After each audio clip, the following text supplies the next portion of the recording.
সবাইকে, সবাই কেমন আছো? তো আজকে আমাদের রান্না হবে কক কক কক। তো তার জন্য আমি মশলা কষে নিচ্ছি। এই যে দেখতে পাচ্ছ, পিছন ক্যামেরায় দেখে দেখতে সুবিধা হবে।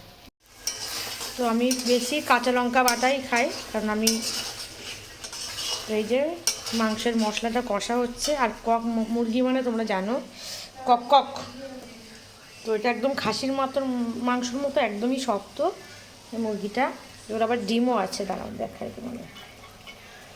এটা থেকে আমি দই দিয়ে সুন্দর করে মেখেছি। ডিমটা কোথায়, কারণ এটা অনেক টাইম লাগে।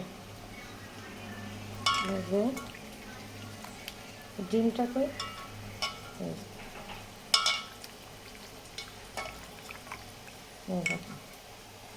কক, কে কে কক মুরগি খেতে ভালোবাসো অবশ্যই কমেন্ট করবে।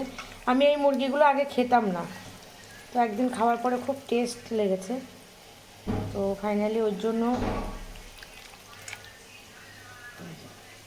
তো এটার মধ্যে যে দই দিয়ে, একটু হলুদ দিয়ে, একটু নুন দিয়ে সুন্দর করে, একটু লেবুর রস দিয়ে সুন্দর করে মেখে রেখে দিয়েছি। এই যে এখানে টাকা আছে।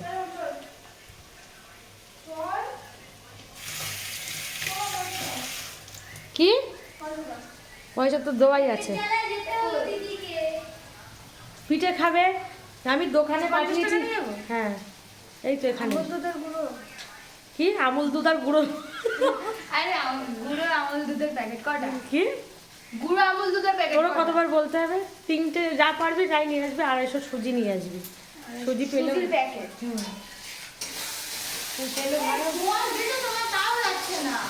পাশে দোকান রয়েছে, মানে নড়ে খাবে না।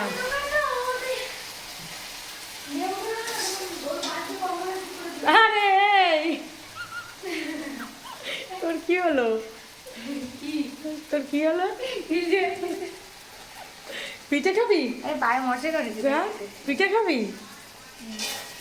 যাই হোক, আবার জ্বালাচ্ছে পিঠে খাবে বলো। এখন পিঠে করতে হলে তো আমাদের এখন এই রান্নাটা হবে, মাংস হবে। আর দুপুরে মাংস করছি আর বিট ভাজা করেছি। তো তারপরে গ্যাস গুস সব মোছা হবে, মুছে আবার আমার ভাই ইয়ে করবে, কি একাদশী করবে। তো তার জন্য আবার গ্যাস মোছা হবে, ওরা লুচি তরকারি করবে, খাবে। তারপরে আবার গ্যাস মোছা হবে, তারপরে আমার পিঠে হবে। পাটিসাপটা করবো কয়েকটা, কেন এবার আমি পিঠে করিনি এখনো। তো চলো পিঠে করবো।